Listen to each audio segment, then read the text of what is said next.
Shalom Aleichem, everybody. Okay, so I need to be makdim before we discuss today's topic that I don't know the answer. It's not a shaila that is maybe an answer that's borrowed one way or the other that's correct. It's more of an open-ended discussion that I want to be ma'ayin into a little bit. It Lamaisa, the chuvas and the shaila that we're going to discuss are Hanukkah related. But the question that they expose in the underlying shaila is a much more general question. Now, I want to start like this. There's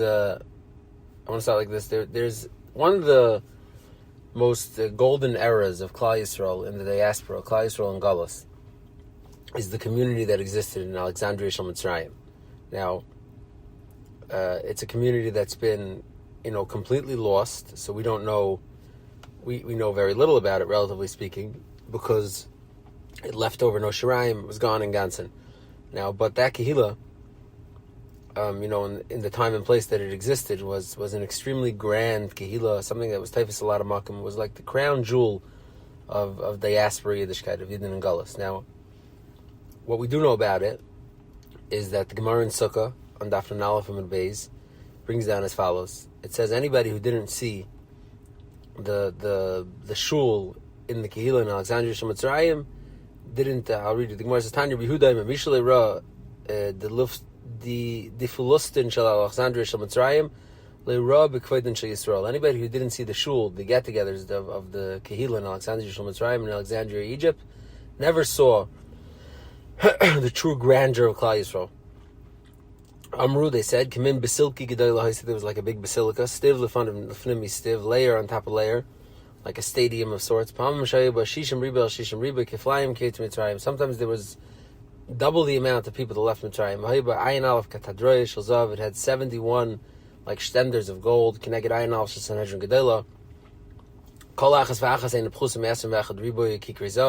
Solid gold, shtenders of bimay. And the Chazan and the Gemara goes into like this elaborate description of the beautiful environment and shul, stadium-like shul that the Kehillah in Alexandria of Egypt had. So much so as to call it Kveidin Shel Yisrael. But this Kehillah was obviously very wealthy.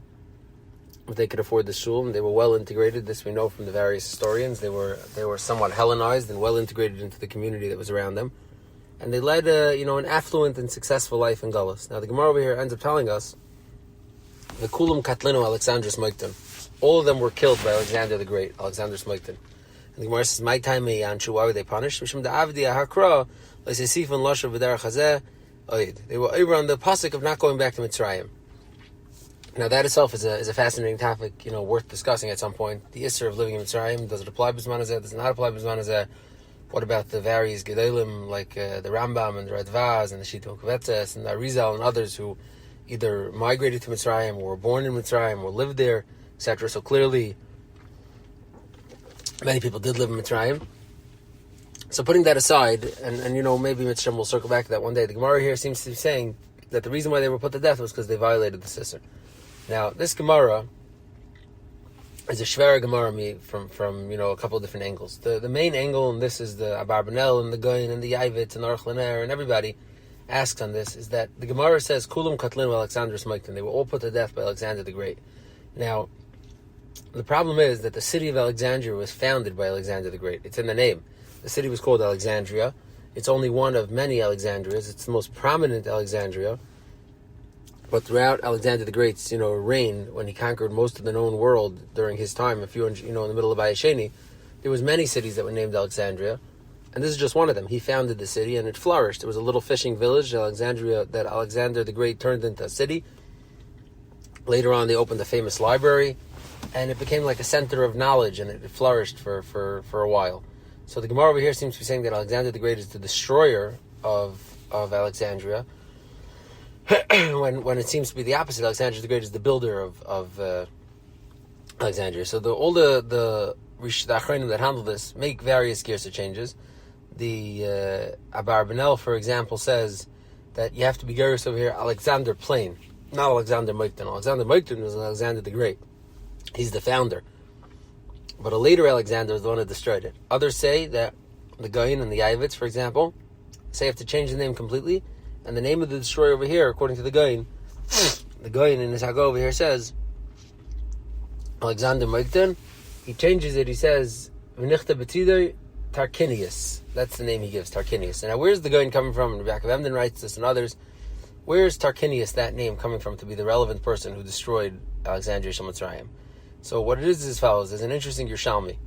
The Yerushalmi in Sukkah, in Parak Hay, in the end of Halacha Aleph, the Yerushalmi brings a lot of similar rhetoric and description regarding the grandeur of the Kehillah of Alexandria Shel Mitzrayim, but it leads to something very interesting about the destruction. It frames it at a later time. Tarquinius or Tarquinius, however you pronounce the name, is a Roman general from several hundred years later after Alexander the Great, and the Romans are actually the ones who sacked the city of Alexandria due to a pretty petty dispute about their honor. But it says as follows. It says, "He made Tarquinius a Russia during the days of Tarquinius the Russia. Noilad ben b'Tisha B'Av. He had a son who was born to him on Tisha B'Av. And this tzibur, this large community in Alexandria Shel Mitzrayim was fasting. Mesa Bita, his daughter died. B'Chanukah on Chanukah, v'hidliku neiros, and they lit neiros anyhow. V'sholchu ishtei v'amra, his wife sent him a message, and she said, Achat mechabesh es barbarim, while you're busy, conquering the barbarians or the Berbers, bayu kveishes haYehudim shemardu b'cha. Go be kavish the Jews who were married in you. So it says he traveled with his soldiers to Alexandria Shel Mitzrayim, and a trip that should have taken 10 days took only 5 days. And when he arrived at the Beis Medrash and he asked them what they were learning, they said they're learning a pasuk that says, Yisa Hashem Elecha Goy Mirachik Miksei Haaretz. And he understood this to be a siman that he's supposed to destroy them, and he commenced destroying them. Now the Yerushalmi tells us that actually a tragic, more detail. The Yerushalmi says after he finished killing all the men, he told them, Amar l'nashayim, he told their wives, Nishmoyes atam l'girnoisai b'hen nihari geschem. If you submit to my legions, to my soldiers, whatever that means, I'm not going to kill you. Amar l'nei, they told him, Avdis be'araya avid be'ilaya. Whatever you did to the men, do to us. Ve'irav damam b'damam, their blood was mixing, the blood of the women and the blood of the men was mixing. V'halach adam b'yad ad kifris, and the blood flowed in the river, or the sea until Kifris. But Oiseh Ashah, at that time, the Yerushalmi comments, Nigda Karen Yisrael, it was like degraded the pride of Klal Yisrael, and it will never be elevated to this level until Ben David is coming. Now, the Yerushalmi, who's quoting Tarquinius, is placing this at a later date. It's doing it more Lachar Chorban HaBayis, which makes more sense, first of all, because Alexander the Great was known to be the builder, not the destroyer. And because of that quote at the end, where the Yerushalmi says that Klal Yisrael's Karen was Nigda and it won't be raised until Mashiach comes, makes more sense after the Chorban. Meaning, if you're talking about when the Beis HaMikdash is still around, so yes, Alexandria Shel Mitzrayim is the crown jewel of Jews and Gullus, of diaspora Jews, but you still have a Beis HaMikdash that's functioning. There's Karbanis, there's a Beis HaMikdash, there's a Malchus in Yerushalayim, there's something going on. But the fact that the Gemara looks at this as like the capstone, like Nigda, Karen Yisrael, and Eidei Lachzer Ad Sheyaveh David, it tells us that we're talking about the Tkufa of Gullus. Now, most of the Achronim seem to be comfortable with this amendment to the Gemara and learn that these Yerushalmi and the Bavli is not a machlekes. It's talking about the same story, and it's a story that happened a little bit later in time. Now, what I want to harp on over here, the interesting diak over here in this Gemara is, the Gemara says that they lit candles on Chanukah, and because of that, he said, you guys are not loyal because I have a tragedy and you're lighting candles, and he put them to death. Now, if they were lighting candles inside their homes, in the privacy of their homes, l'chayra, this would not have enraged the general. Not only would it have not enraged Tarquinius, he wouldn't have known of it b'chlal. In those days, everybody was lighting candles. That's how you had light. So if you light an extra candle in your house, big deal, no one would ever know. Elamai, and the Achronim and the Mefarshim on the Yerushalmi make this diak, it has to be that this tzibur was lighting candles outside, like the Ikar Adin, like the Gemara in Shabbos and the Chav Halaf from Beis says. I mean, Ikar Adin, we light candles outside. And they decided to do it, even though it could possibly enrage him.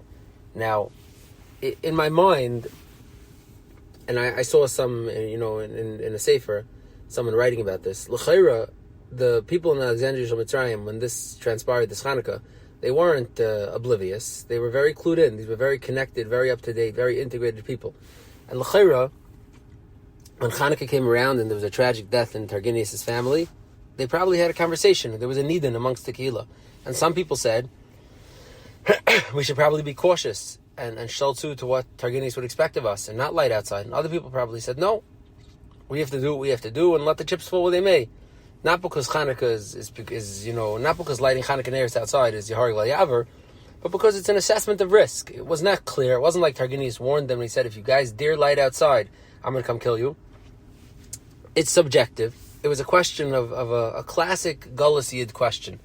When they analyzed the situation, some of them probably said, we're Yidden, we have to do our mitzvahs, and it's going to be what it's going to be. We have to have pride, we have to do what we have to do. We can't worry about what the Goyim are going to say. And others of them probably said, no, we're in Gullus, we have to be careful. We can't rates on the Goyim, we can't do Hiskaris B'umis, we can't, be at the Satmar Shito. Otherwise, we have to be careful and cautious. And for whatever reason, the Yerushalmi does not go into detail who the Paisik was or what the Nidin was. The Hachra of the community was to risk it, to go for it. And the tragic outcome of it is self-apparent, that by not showing to the changing realities, to the temperature of the time, it led to terrible outcomes. Now, I don't know if the Yerushalmi means this as a lesson, that Jews in Gullus are supposed to be cautious and to not antagonize the Goyim, and maybe sometimes when there's hate in the street, the response is not more light, but the response is to go inside, Chavika Matrega, close the door, and go on the ground a little bit. Or if the Yerushalmi is just saying it matter-of-factly because that is the reality that happened, then Adarab, the Yerushalmi is not questioning the decision, and the Yerushalmi agrees with the decision. And the tragic outcome is unrelated. Like the Gemara in Sukkah and the Bavli says, it was an einish that they got for living in Mitzrayim, and it's not really related to this. Meaning the practical how it happened was this way, but that's not actually the Sherish Hadvarim. So, like I said, it's impossible for me to say one way or the other. I just am using this as an opener to discussing this shaila about Jews moderating their behavior when there's kilo risk or there's tension or the Goyim are unhappy with us. Now, Stam, interesting. I was away in over Chanukah, over Shabbos Chanukah. I was away with my kids. We went to an amusement park, and we walked into the amusement park. And today, when you're out in public and in a large place, it could almost be expected that somebody might say something to you for being Jewish. And as it would happen, we were in the amusement park, and an older gentleman, heavy set older guy wearing like a veteran cap, scoots over to us in his motorized wheelchair, and he says, "You're from Israel?" And we say, "No, not from Israel." He says, "Where are you from?" I say, "We're from New Jersey." He says, but you're Jews, right?" I said, "Yeah." And the guy, he was an older guy, a heavy guy, he stands up from his wheelchair, he sticks his hand out, and he says, "I'm German. I'm so happy to see you." That's what he said. Now, that was an interesting reaction, but that could have gone another way. There's other ways that story could play out. There's many times that people see, they associate with you, you're Jewish, and right away the hate starts coming. So the question is, and there's many ways to frame this question, it could do with dress, it could do with speech, it could do with wearing a yarmulke, it could do with lighting menorah in public. It could be so many ways to ask this question, to declare this question. But I guess the question that the thought experiment that we're raising over here is when Yidden are in Gullus, and we are in Gullus, and we notice a change in temperature, and we see that there are people who don't like us, who are not okay with us being ourselves, is there a certain amount of behavior modification that we're expected to make that's beneficial for us that we're supposed to? Or are we supposed to say, no, inu b'didu v'anam b'didan, we do what we do, and, Val Hashem, Hashem will carry the burden, Hashem will figure it out. We don't have to make any adaptations. Now, every one of these things is batzma halacha shayla, like meaning, does a person have to wear a yarmulke in every circumstance? Does a person have to daven with a minyan in every circumstance? Obviously, does a person have to talk his own particular language, or could he go with the Gaisha language? Do we have to have our own names? Could we use English names? Meaning each one of these things is a nidin b'halacha that could be discussed independently in its own halacha context. And I'm not here to talk about those and zichron not to be machriya those. It's more the core question. Now, there's an interesting Chanukah connection that I want to go into a little bit over here that highlights this machlekes in a very unique way. And that is the shaila of lighting Chanukah menorah outside in the modern era, Bisman Hazeh. Now we know that in Eretz Yisrael, in the Yerushalmi Kehilas, and in the Briska Kehilas, and some other people, the minig is that Chanukah neiros, they light outside, they don't light inside. Now, the truth is, if you look at a Shulchan Aruch and some Tafresh Ayin Aleph, the din in Shulchan Aruch is that you're supposed to light candles outside. The din in Shulchan Aruch, the Mechaber says that Ner Chanukah mitzvasa. The Mechaber, I'll read the Mechaber. The Mechaber says that it's in Tafresh Ayin Aleph in Siftalid, the Mechaber says Ner Chanukah menicha al Pesach hasamuch l'shus harabim b'chutz. Im habayis pesuach l'shus harabim menicha al Pesach. Im yesh chatzel v'nei habayis menicha al Pesach hachatzer. So the Mechaber clearly says you put it as close to the Rosh Hashanah as you can, by your door or by the door to your chatzar. And incidentally, the Ramah brings no chaylik to this. The Ramah over there in Siftalid and Tafresh Ayin Aleph, he brings no chaylik to this, and it sounds like the Ramah agrees that the core mitzvah of Halakas Neiris is supposed to be outside. And this taka comes from Mefurish Gemara. The Gemara in Shabbos Taf Chaf Aleph says that Ner Chanukah yimniach b'chutz, but the Gemara does say b'shas sakana miniach al shulchan v'dayeh. When it's a dangerous time, you put it on your table and that's enough. Now, what exactly is the dangerous time the Gemara is referring to? It's a big need in the Rishonim. Rashi says one thing, the Rashbam says something else, other Rishonim say other things. There's a bunch of different days. But Al Kapanim and the Mechaber seem to be passing like the Gemara Mefureshes.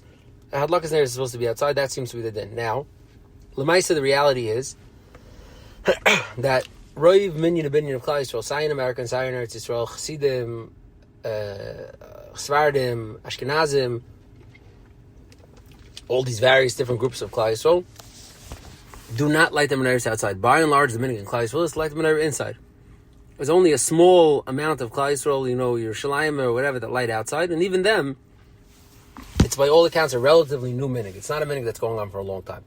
Now, this minhag of lighting outside, B'zman hazeh, like the din of the Shulchan Aruch, or to stick to what seems to be long-standing tradition, not to light outside, even though there's no particular danger, caught the attention of a Galiciana Rav who lived in Eretz Yisrael. The Mechaber, the Sefer Shailas Yeshua, was Dvar Yeshua. Now, I'll tell you a little bit about him. The Dvar Yeshua was Rabbi Yeshua Ehrenberg. He was a Galiciana, I think a Belzer Chassid, who lived in Galicia. He was a Rav before the war. He actually was able to escape Poland in 1940, and he went to Hungary, and then from there he ended up on the Kastner train together with the Satmar Rebbe and others, 14 or 1,500 people altogether. And he escaped the Nazis that way. He ends up going to Eretz Yisrael.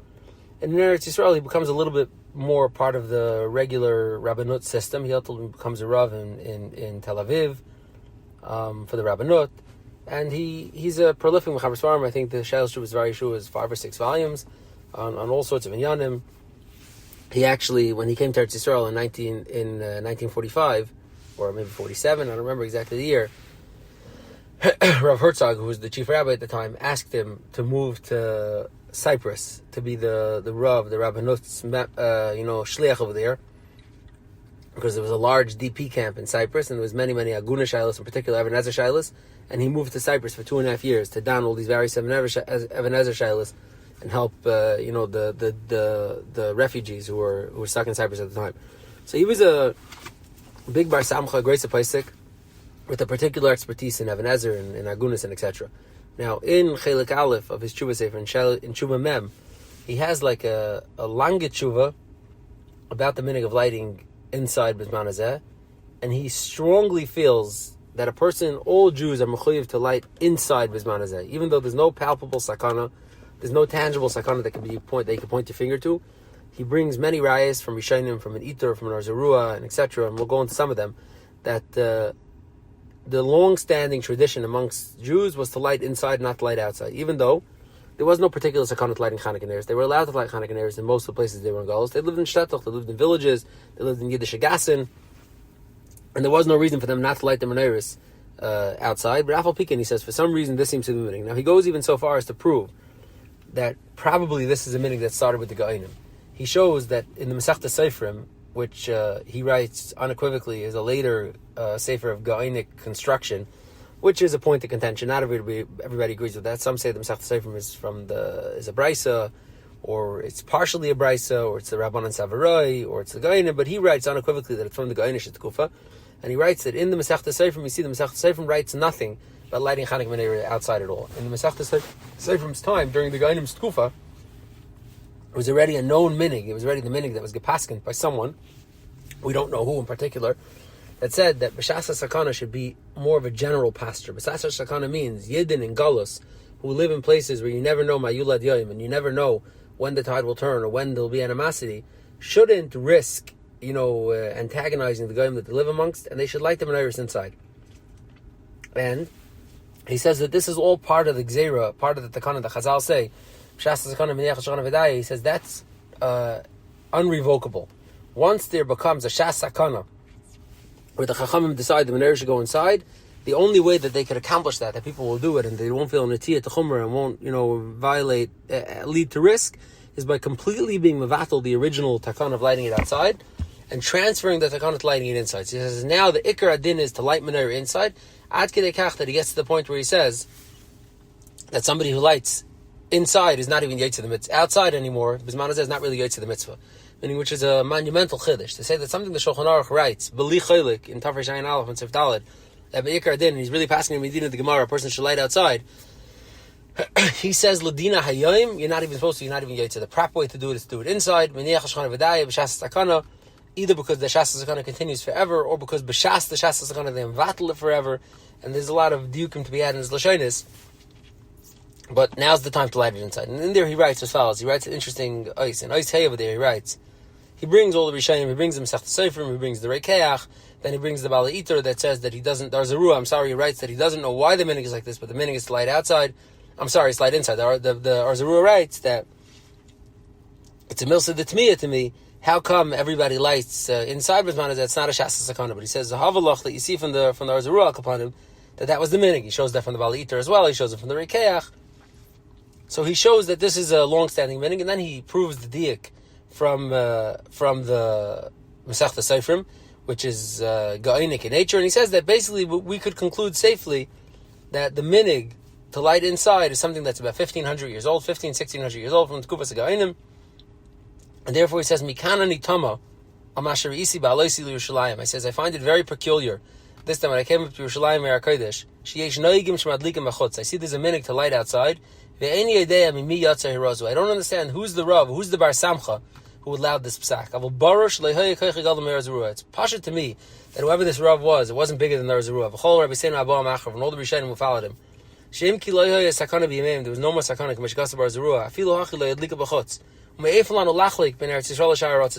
To make a distinction between Eretz Yisrael and all the lands. Don't tell me it's different than Chutz La'aretz because they're living amongst the Goyim. Hashem came to Eretz Yisrael.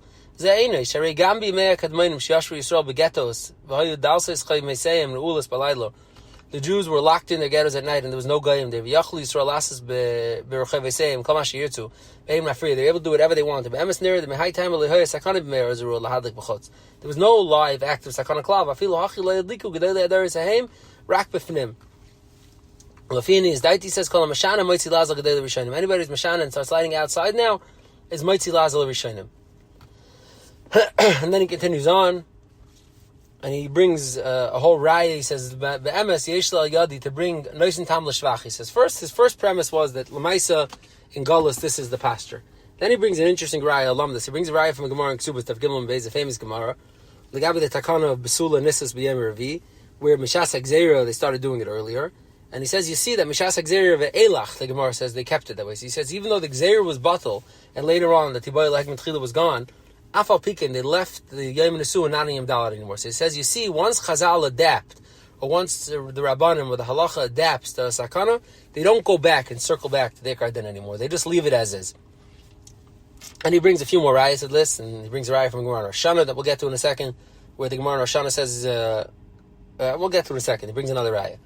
Now, this tshuva caught the attention of Rabbi Yashiv, and in Kovitz Tshuvas, in Orach Chaim, in Siman Samach Zayin, or Samach Vav, the first Chelik, in Chelik Aleph, Rabbi Yashiv writes a scathing rebuttal to this tshuva. And in it, Rabbi Yashiv, who is not known to do this type of thing, as like a psychoanalysis of the Dvar Yeshua. He's like analyzing the mind frame, the frame of mind of the Dvar Yeshua, and with that, trying to kind of tone down what the Dvar Yeshua is saying. He says as follows. He says, when I saw the heading of Yeshuva Anal, I saw you're going to be matzdik the minig that we don't light outside. Even though there's no current sakana. Chashavti mikivan the hani achanim ibnei galusa. You're from those who came from Galus, meaning you're a survivor who made it to Eretz Yisrael.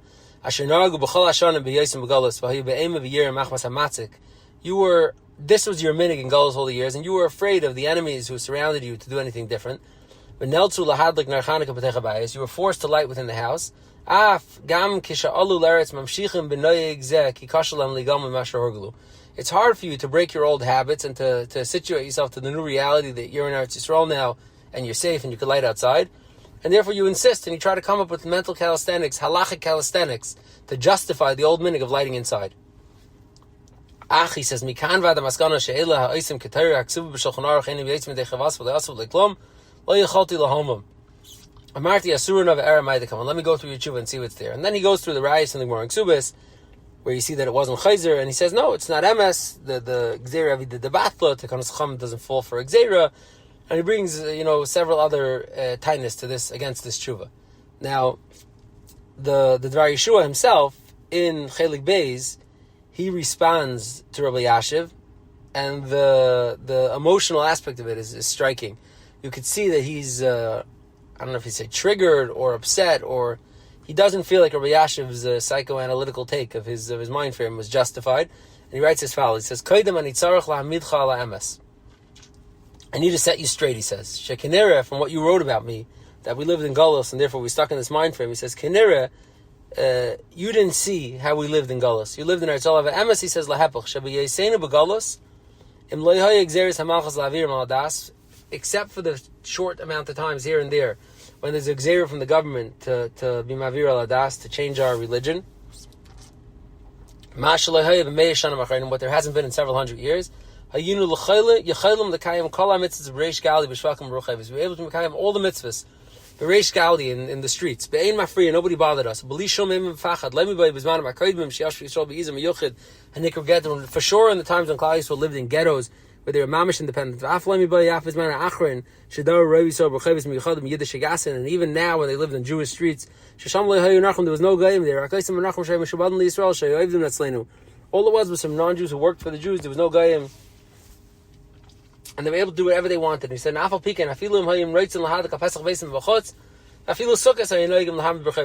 were in the streets. He says, Elamai, the pshat is, since the Gzeira was to take this in Mishasa Sakana, since this was built into the Gzeira, or at some point later, the wrong one not built in, since at some point later, the Chachamim decided that Mishasa Sakana, Menech HaShachana V'daya, and they implemented that wholesale, we no longer go outside. And he continues, and he goes through some of the rayos that Rabbi Yasha brought back and forth with him. So, this is to me, a very fascinating machlokes between these placements between Rabbi Yashiv and the Dvar Yeshua. And in my mind, the subtext of this whole machlokes between these poskim is how to look at, so to speak, Yidden and Gullus, how to look at the modifications that we can make or that are necessary to make. When the goyim don't like us, when we're unpopular. Do we say, try to keep our head down, don't poke the bear, just try to, not take it too much space? Or do we say, no, we do what we do? Now, of course, there's a lot more to this machlokes over here, and that is a bit of an oversimplification. And like I said a few times already, far be it from me to be machriya the shaila. It's more of a thought experiment, more of something to think about and see if there's some lesson to be had from it. But Akapanim, to me, the subtext of this machlokes Dvar Yeshua and Rabbi Yashiv, mamish hinges like on this shaila. Now there is the Dvar Yeshua had an anikel, I forgot his name now, who put out a kuntris. It's a small kuntris on the Dvar Yeshua's day regarding hadlakas neiros bachotz, and he collects all the various rayos back and forth of Rabbi Yashiv and the Yeshua Ehrenberg, etc. And I don't want to get lost in the details of it. So for now, I think we'll just leave it at this. The Mitzvah will continue this topic a little bit, the topic of Gullus Yidden and what the posture that a Jew is supposed to have. We've spoken about this in the past with Ramesha regarding suing the government, but maybe we'll talk about the shaila of wearing yarmulkes in public and the shaila of Jewish language, a Jewish dress, and etc. This will serve, let's say, as an opener to the broader discussion. And if someone wants to see more about the nuts and bolts of the Machlokes Rabbi Yashiv and the Dvar Yeshua, so the kuntris is on Hebrew books. It's on Eitzar Chacham. You could look it up. The kuntris of it's called Makam Hadlakas Ner Chanukah B'Mishnah Dvar Yeshua. It's a short kuntris. It's 12, 13 pages, and it's pretty thorough, going through the back and forth of Rabbi Yashiv and Dvar Yeshua and all their rayos. In any case, to be continued. You've just experienced another Torah class brought to you by TorahAnytime.com.